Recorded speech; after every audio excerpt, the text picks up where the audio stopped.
నమస్తే, welcome to Sakshi digital exclusive. నా పేరు దుర్గా. అమెరికాకు పంటి కింద రాయిలా ఉన్న రష్యా అధినేత వ్లాదిమిర్ పుతిన్ మరో వారం రోజుల్లో భారత్లో పర్యటించనున్నారు. ప్రధాని నరేంద్ర మోదీతో ప్రత్యేకంగా భేటీ అవ్వనున్నారు. ఇరు దేశాల మధ్య ద్వైపాక్షిక చర్చలు జరపనున్నారు. చమురు కొనుగోళ్ల విషయంలో అమెరికా ఆంక్షలను, సుంకాలను లెక్క చేయకుండా భారత్ ముందుకు సాగటం, మోదీ హత్యకు జరిగిన కుట్ర, ఆయన చైనాలో ఎస్సీఓ సదస్సు సందర్భంగా పుతిన్తో భేటీ అయినప్పుడే భగ్నమవ్వడంపై వార్తలు వచ్చిన నేపథ్యంలో పుతిన్ భారత పర్యటన ఇప్పుడు ప్రపంచం దృష్టిని ఆకట్టుకుంటోంది. అయితే ఈ అంశం అగ్రరాజ్యం అమెరికాకు, ముఖ్యంగా అమెరికా అధినేత డొనాల్డ్ ట్రంప్కు మింగుడు పడని అంశమే. అందుకు అనేకానేక కారణాలున్నాయి. అవేంటో తెలుసుకోవాలంటే ఈ వీడియోను ఎక్కడా స్కిప్ అవ్వకుండా చూడండి. రష్యా నుంచి చమురు కొనుగోళ్లను నిలిపివేయాలంటూ అమెరికా అధ్యక్షుడు ట్రంప్ భారత్పై ఒత్తిడి తెస్తున్నారు. అయినా భారత్ వినకపోవడంతో 150% దాకా సుంకాలు విధించారు. అంతేకాదు, భారత్ ఇకపై రష్యా చమురు కొనుగోలు చేయదంటూ ట్రంప్ ఏకపక్షంగా ప్రకటించారు కూడా. ఈ ప్రకటన రాగానే పుతిన్ భారత్కు వెళ్తున్నారనే వార్త రావడం అమెరికాను కలవరపెడుతోంది. ముఖ్యంగా భారత విదేశాంగ శాఖ మంత్రి మాస్కో పర్యటన తర్వాత పరిణామాలు వేగంగా మారిపోతున్నాయి. రష్యా నుంచి భారత్ చమురు కొనుగోళ్లను ఆపేయడానికి ట్రంప్ చేయని ప్రయత్నం లేదు. భారత్పై సుంకాలు విధించారు. రష్యా చమురు సరఫరాదారులైన రోస్నెఫ్ట్, లుకోయిల్పై ఆంక్షలు విధించారు. ఈ రెండు కంపెనీలు భారత్తో పాటు చైనా, తుర్కియే దేశాలకు పెద్ద మొత్తంలో చమురును సరఫరా చేస్తాయి. ఈ రెండు కంపెనీల నుంచి భారత్కు 77 లక్షల బ్యారెళ్ల చమురు దిగుమతి అవుతుంది.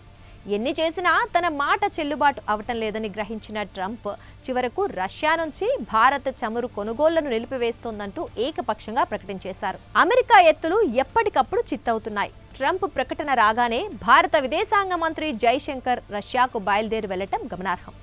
భారత జాతీయ భద్రతా సలహాదారు అజిత్ దోవల్ కూడా మాస్కోలో ప్రకటించారు.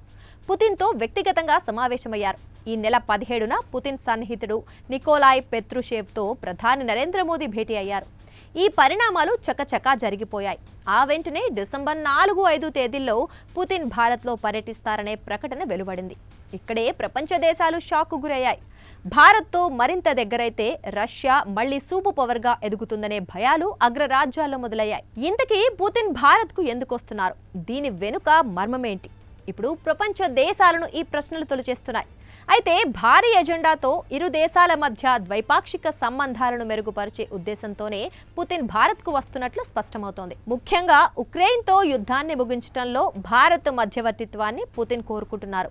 రష్యా నుంచి చమురు కొనుగోళ్లను ఆపకూడదనే విన్నపాలను చెబుతూనే సైనిక పరమైన సహకారాన్ని మరింత బలోపేతం చేసుకున్నట్లు స్పష్టమవుతోంది. పుతిన్ వస్తున్నారు సరే, మరి రష్యా నుంచి భారత్ ఏం కోరుకుంటోంది? ఆపరేషన్ సింధూర్తో ప్రపంచానికి మన సత్తాను చూపించాం. ఈ ఆపరేషన్లో పాకిస్తాన్ క్షిపణులు, తుర్కియే తయారీ డ్రోన్లను మన గగనతల రక్షణ వ్యవస్థలు సమర్థంగా అడ్డుకున్నాయి. ఎంతలా అంటే 100% ఖచ్చితత్వంతో శత్రువు అఫెన్స్ను అడ్డుకున్నాయి. రష్యా సరఫరా చేసిన S-400 గగనతల రక్షణ వ్యవస్థలు ఈ ఆపరేషన్లో భారత్కు ఎంతగానో ఉపయోగపడ్డాయి. అయితే S-400 రక్షణ వ్యవస్థలను మనం ఆధునికీకరించుకుంటున్నాం. తుర్కియే డ్రోన్లను అడ్డుకునేలా వాటిని మోడిఫై చేసుకున్నాం. నిజానికి ఉక్రెయిన్ కూడా ఇదే డ్రోన్లతో రష్యాను ఉక్కిరిబిక్కిరి చేస్తున్నాయి. మనం మాత్రం మోడిఫికేషన్తో ఆ డ్రోన్లను అడ్డుకుంటున్నాం. ఓవైపు యూనస్ నేతృత్వంలోని బంగ్లాదేశ్, మరోవైపు ఆసిమ్ మునీర్ చేతుల్లోకి వెళ్లిపోయిన పాకిస్తాన్, ఇంకోవైపు జిత్తుల మారి చైనాతో ముప్పు ఉన్న నేపథ్యంలో రష్యా నుంచి మరిన్ని S-400ల కొనుగోళ్లకు భారత్ మొగ్గు చూపే అవకాశాలున్నాయి. అదేవిధంగా ఇతర ఆయుధాలను రష్యా నుంచి కొనుగోలు చేసి భారత రక్షణ రంగాన్ని మరింత బలోపేతం చేసేలా ఇరు దేశాల మధ్య డీల్ కుదరనున్నట్లు తెలుస్తోంది. ముఖ్యంగా సుఖోయ్ 57 స్టెల్త్ ఫైటర్ జెట్కు సంబంధించిన సాంకేతిక పరిజ్ఞానాన్ని భారతదేశానికి బదిలీ చేయడంపై ఒప్పందం కుదిరే ఛాన్సెస్ ఉన్నాయి. ఆత్మనిర్భర్ భారత్, మేక్ ఇన్ ఇండియాలో భాగంగా దశల వారీగా భారత్ ఆ విమానాలను సొంతంగా తయారు చేసుకోనుంది. ఈ విమానాల ద్వారా బ్రహ్మోస్ను ప్రయోగించవచ్చు. ఇక రష్యా తన సుఖోయ్ 75 చెక్మేట్ కూడా భారత్కు అందించే అవకాశాలున్నట్లు స్పష్టమవుతోంది. నిజానికి ప్రధాని మోదీ సర్కార్ మేక్ ఇన్ ఇండియా కార్యక్రమాన్ని మొదలుపెట్టాక రష్యా నుంచి ఆయుధాల దిగుమతి 69% నుంచి 46%కి పడిపోయింది. దీన్ని పునరుద్ధరించి మరిన్ని ఆయుధాలను విక్రయించే దిశలో పుతిన్ భారత్ను కోరే అవకాశాలు లేకపోలేదు. మరోవైపు భారత్లో అణు విద్యుత్ ప్రాజెక్టులు ప్రారంభమైందే రష్యా సహకారంతో. ఇప్పుడు కూడా అణు విద్యుత్ సహకారంపై భారత్ పుతిన్ను కోరే అవకాశాలున్నాయి. ముఖ్యంగా తమిళనాడులోని కూడంకుళం అణు విద్యుత్ ప్లాంట్లో కొత్త మాడ్యులర్ రియాక్టర్ల నిర్మాణానికి సంబంధించి మోదీ పుతిన్ల భేటీ కీలకంగా మారనున్నట్లు తెలుస్తోంది. భారత్లోనే అతిపెద్ద అణు విద్యుత్ ప్లాంట్ అయిన కూడంకుళం అభివృద్ధిలో రష్యా పాత్ర ఎనలేనిది. ఇప్పుడు రష్యా సహకారంతో రియాక్టర్ల నిర్మాణం పూర్తయితే కూడంకుళం 3వ ప్లాంట్ అందుబాటులోకి వస్తుంది. ఎస్సీఓ శిఖరాగ్ర సమావేశాల సందర్భంగా చైనా అధ్యక్షుడు షీ జిన్పింగ్తో సుదీర్ఘంగా భేటీ అయిన పుతిన్ ఇప్పుడు భారత ప్రధాని నరేంద్ర మోదీని కలిసేందుకు రావటం ట్రంప్ను ఒత్తిడికి గురిచేసే అవకాశాలున్నాయని అంతర్జాతీయ వ్యవహారాల విశ్లేషకులు చెబుతున్నారు. అమెరికా, ఐరోపా దేశాలకు వ్యతిరేకంగా పుతిన్ ఆసియా దేశాలతో ఓ బలమైన కూటమిగా ఎదిగే అవకాశాలున్నట్లు విశ్లేషిస్తున్నారు. మొత్తానికి మోదీ పుతిన్ల భేటీతో ట్రంప్కు దబిడిదిబిడేనని విశ్లేషకులు అంచనా వేస్తున్నారు.